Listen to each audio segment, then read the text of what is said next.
A saúde compreendida dentro do espectro dos direitos humanos fundamentais demanda um olhar cuidadoso sobre as disparidades existentes no acesso e na qualidade do cuidado oferecido a diferentes populações. Neste contexto, a saúde das pessoas trans e travestis exibe uma caricatura de desigualdades particularmente acentuadas, evidenciando a necessidade urgente de repensar e reestruturar as práticas de cuidado, a fim de que se concretize a proposta de um sistema de saúde universalmente acessível e equitativo.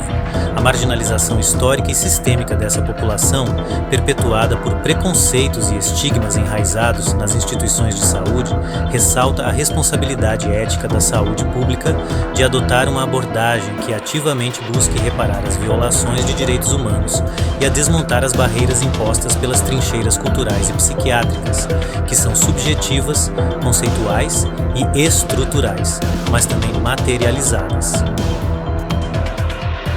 A linguagem médica, em particular, tem um papel central na produção de efeitos de assujeitamento e normalização sobre os corpos e as subjetividades individuais. Por seu caráter técnico e sua pretensão de objetividade e neutralidade, o discurso médico tende a naturalizar e universalizar categorias e classificações que são, na verdade, contingentes e politicamente investidas. Ainda que se alegue a imparcialidade do método científico, nunca será neutra qualquer interpretação sobre seus resultados, pois não há conhecimento ou linguagem que, ao atravessar uma narrativa, permaneça estéril. No caso das identidades trans e travestis, a linguagem médica tem operado historicamente no sentido de patologizar e estigmatizar essas experiências, reduzindo-as a categorias diagnósticas como transexualismo ou incongruência de gênero. Essa patologização, mais do que uma descrição neutra de uma condição médica, produz efeitos concretos de exclusão, discriminação e violência contra esses sujeitos, limitando seu acesso a direitos e serviços e comprometendo sua saúde e bem-estar. Seria então congruente essa associação fixa entre cromossomos e performances de papéis sociais? Reconhecer o caráter, sempre político, e situado dos discursos e saberes, inclusive aqueles que se apresentam como científicos e objetivos, significa questionar as pretensões de neutralidade e universalidade do saber biomédico, evidenciando como ele é atravessado por relações de poder e por pressupostos normalizadores acerca dos corpos, gêneros e sexualidades. Mais do que isso, implica afirmar a possibilidade de construção de outros discursos e saberes, que partam da experiência concreta dos sujeitos e de suas formas de resistência e agência frente aos poderes que os constituem e governam.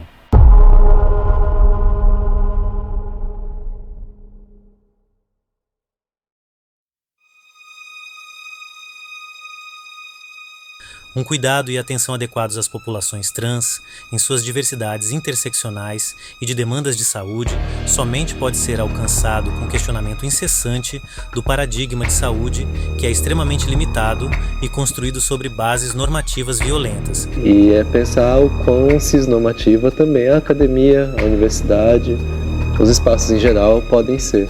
Cissexistas, elitistas, racistas, colonialistas. Considerar a nossa existência patológica como um diagnóstico de transtorno mental para poder acessar esses serviços na saúde pública. Superemos essas limitações em um processo que necessariamente se articula com a ampliação das autonomias corporais e de autodeterminação de gênero. Viviane Vergueiro.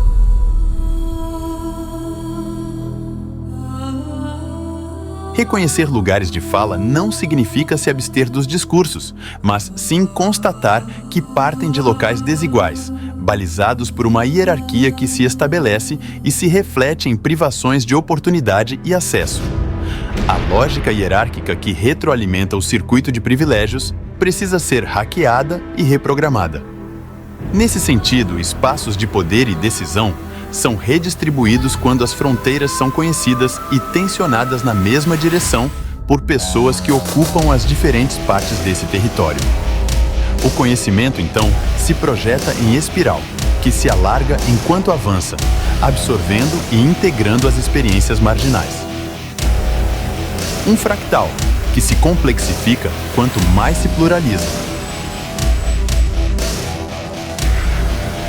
É necessário e urgente ressignificar privilégios como potenciais artefatos de mudança social quando transformados em pontes onde a negociação de espaços redesenha fronteiras.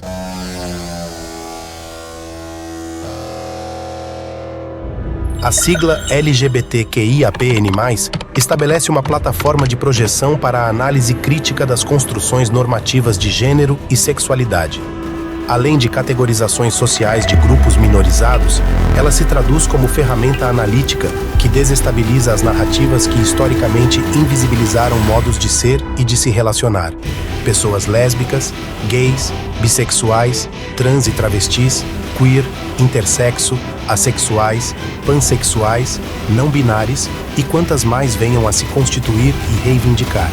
Através da lente da teoria interseccional, compreende-se que as identidades não são monolíticas, agregando recortes de vulnerabilidade como cor, raça, etnia, orientação sexual e classe socioeconômica.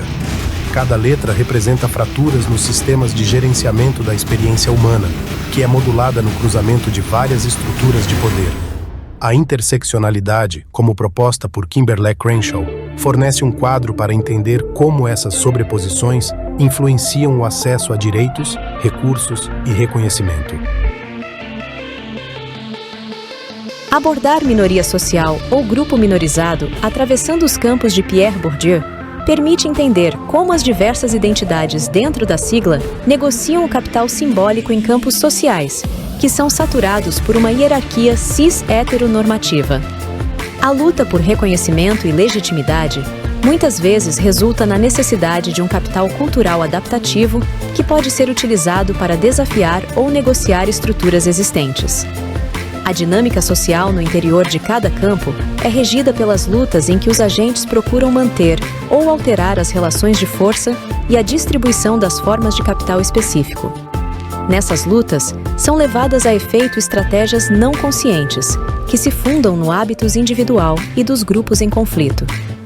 Os determinantes das condutas individual e coletiva são as posições particulares de todo agente na estrutura de relações. De forma que, em cada campo, o hábitos, socialmente constituído por embates entre indivíduos e grupos, determina as posições e o conjunto de posições determina o hábitos. Eu sou um homem branco, cisgênero, e essa identidade, apesar de não ser uma escolha, é uma autodeterminação. Se esse tipo de apresentação parece desnecessária para você, ou se pautar a identidade de gênero é desnecessário nos ambientes em que você transita, é preciso refletir que movimentos temos feito, como o silenciamento, para impedir que essas vivências se manifestem e se percebam. Sou uma travesti, branca, vivo com HIV e AIDS. Transativista também, porque meu corpo é uma luta diária, um lembrete diário nos lugares que eu ocupo, que nós, pessoas trans, precisamos ser tratados como cidadãos e não como cidadãos de segunda classe, como temos sido tratados até hoje. Atualmente, eu elaboro uma série de estratégias para aproximar pessoas sem acesso à saúde do seu direito ao cuidado, e também disputo as narrativas enviesadas, distorcidas e patologizantes construídas pelo saber biomédico em relação aos nossos corpos e colocando em evidência a responsabilidade da saúde pública em ser eticamente comprometida com a transformação social dentro de uma perspectiva da integralidade do cuidado. Não se diz cisgênero sobre o indivíduo que detém um imaculado alinhamento com o protótipo de gênero, ao qual foi designado ao nascimento ou antes dele, através de análise cromossômica ou imagem ultrassonográfica do genital. Nem mesmo o protótipo seria capaz de preservar o autoalinhamento passado, esse, mesmo que curto, espaço temporal. Cisgênero é o indivíduo que, conscientemente ou não, usufrui dos privilégios de ter se adaptado às expectativas sociais que lhes foram impostas, através de manobras performativas que incluem transformações corporais, sendo reconhecido socialmente como natural, por preservar a designação que lhe foi dada.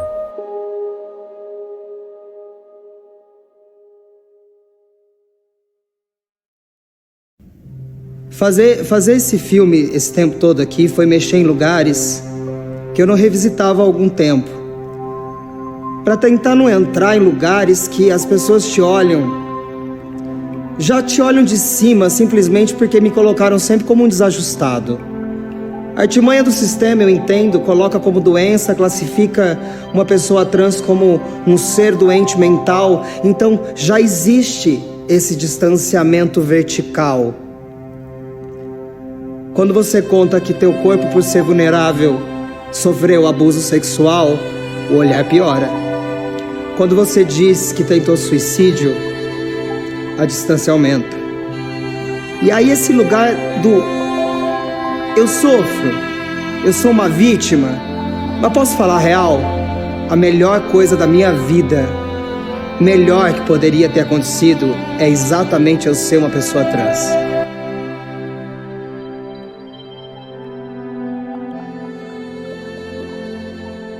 Olá a todos, meu nome é Gabriel Lodge, eu tenho 36 anos, sou ator, dublador e transativista.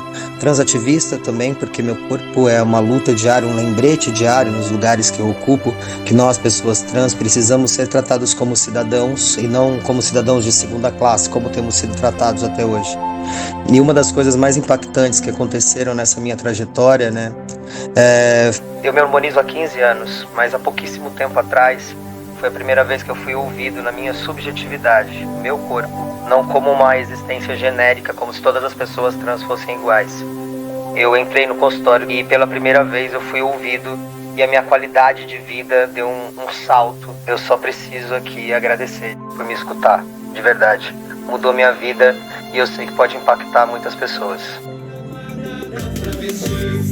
Raíssa não conheceu os pais, a madrinha adotou para ter uma empregada. Nunca se incomodou com seus modos delicados, seus cabelos compridos até a cintura. Ela até gostava.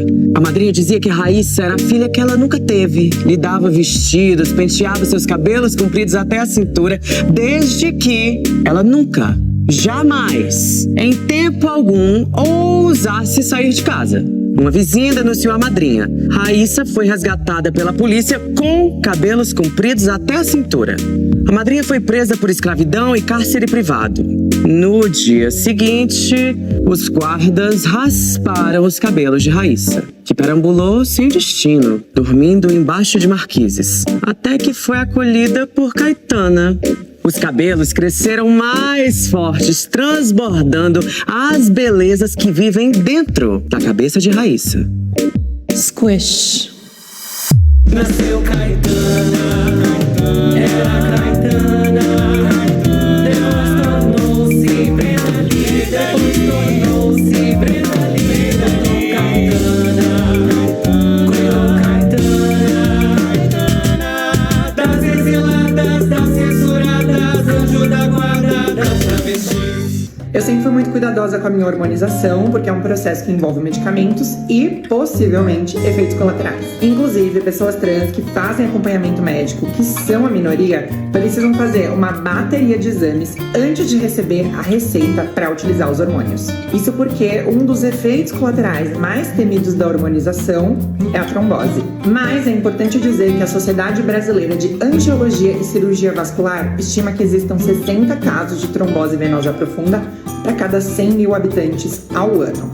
Eu encontrei um estudo da Universidade de Nottingham feito com mulheres cisgênero que mostra que o risco de trombose aumenta em 58% quando a hormonização é feita por via oral, ou seja, tomando comprimidos. O que indica que vai existir um caso de trombose para cada 1.076 mulheres cisgênero que fazem reposição hormonal com comprimidos. Em porcentagem, isso significa 0,1% dos casos. Esse mesmo estudo também mostrou que não houve risco aumentado de trombose quando a hormonização era feita por via transdérmica, ou seja, por adesivo ou por gel.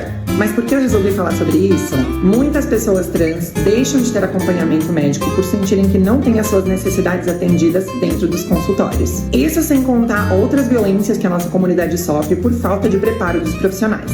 Então o objetivo desse vídeo é um recado a todos os profissionais da saúde para que se preparem melhor e escutem as nossas demandas, porque eu sinto que falta essa vontade em nos atender. Será que a hormonização importa tanto assim? Às vezes, quando a gente pensa em pessoas trans, a primeira coisa que nos vem à cabeça é a hormonização. Mas é importante lembrar que nem toda pessoa trans vai usar hormônios. Porque, pasmem, muitos de nós, simplesmente, não querem. E é claro que existem os casos de pessoas trans que não podem, seja por conta dos efeitos colaterais, porque ainda não chegaram na idade mínima, ou porque não tem condição financeira. Devemos lembrar que no Brasil, profissionais da saúde são proibidos de hormonizar pessoas trans com menos de 16 anos. Porque sim, elas existem. Antes dos 16 anos, o que o Conselho Federal de Medicina aprova é o bloqueio da puberdade, mas eu posso falar sobre isso em um outro vídeo porque é assunto polêmico.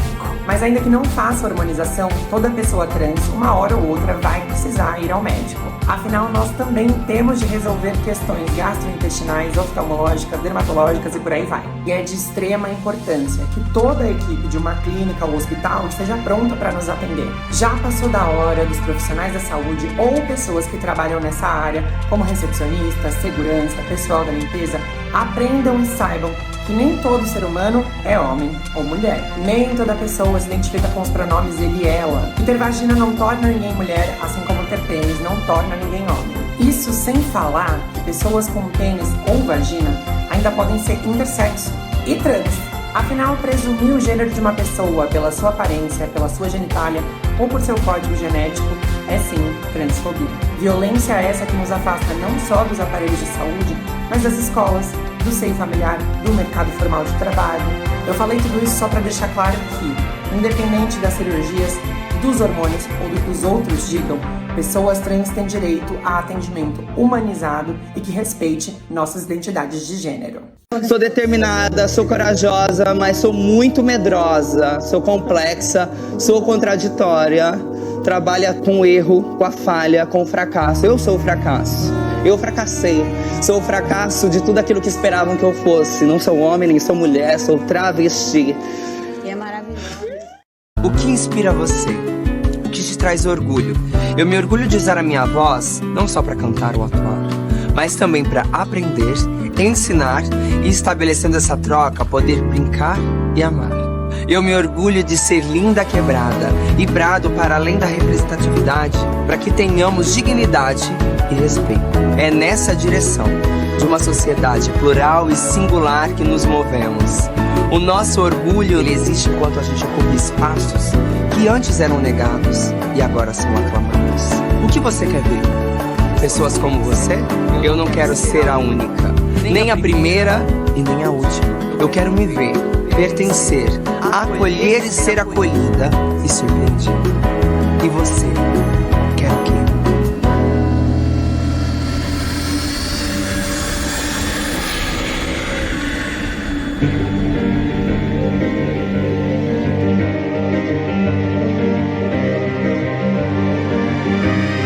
De tudo que é macho porco, do mangue, do cais do porto, ela já foi namorada. Namorada? O seu corpo é dos errantes, dos cegos, dos retirantes, é de quem não tem mais nada. Foi assim desde menina, das lésbicas com combina, dos pederastas no básico. É a rainha dos detentos, das loucas, dos lazarentos, dos moleques do internato. E também vai a miúde, com os velhinhos sem saúde e as viúvas sem ouvir. Ela é um poço de bondade, é por isso que a cidade vive sempre a repetir. Joga pedra na Gigione, joga pedra na Gigione, ela é feita pra apanhar, é hoje do sangue, ela dá pra qualquer um, maldita. Joga pedra na Gigione, não. Joga pedra na Gigione, não. Ela é feita pra apanhar, não sou feita, é hoje do sangue, muito menos pra cuspir. Ela dá pra qualquer um, e daí? Maldita. Até quando?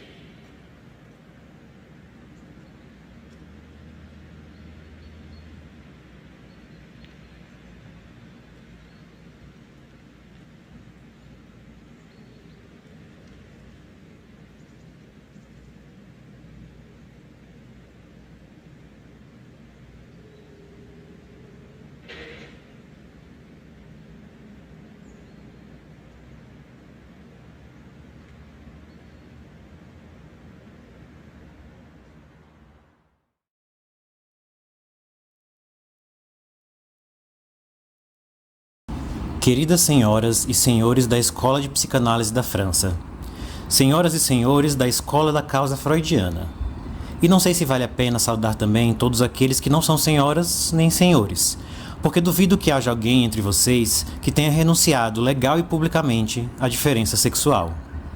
Vocês me perdoarão se na história que eu estou prestes a contar, eu não tornar garantida a existência natural de masculinidade e feminilidade. Eu sou uma metamorfose impossível, situando-me, segundo a maioria de suas teorias, além da neurose, à beira ou mesmo na psicose, incapaz, segundo você, de resolver corretamente um complexo edipiano, ou tendo sucumbido à inveja do pênis. Mas eu não tinha o desejo de me tornar um homem como os outros homens. A violência e a arrogância política deles não me seduziram. Eu não tinha o menor desejo de me tornar o que as crianças burguesas brancas chamavam de normal e saudável. Eu só queria uma saída, qualquer saída, para avançar, para escapar dessa paródia de diferença sexual, para não ser parado, mãos para cima, empurrado até os limites dessa taxonomia. A medicina e a lei do binarismo de gênero representam o processo de transexualidade como um caminho estreito e perigoso, uma mutação definitiva e irreversível, que só pode ser realizada em condições extremas, para que apenas alguns, o menor possível, possam seguir esse caminho. Eu diria, porém, que esse caminho é mais fácil e mais agradável do que a maioria das experiências propostas pelo discurso dominante como obrigatórias e desejáveis, e que têm sido legitimadas por instituições médicas e jurídicas.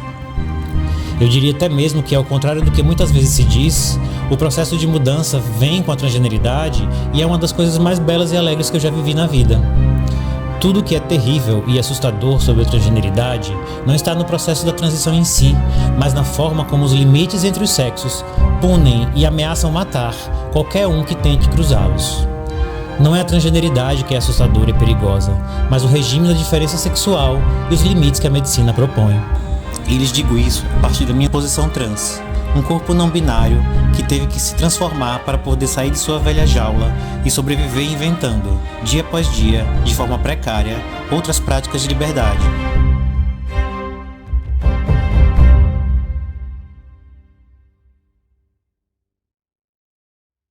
É a primeira vez que um artista transgênero ganha um Grammy.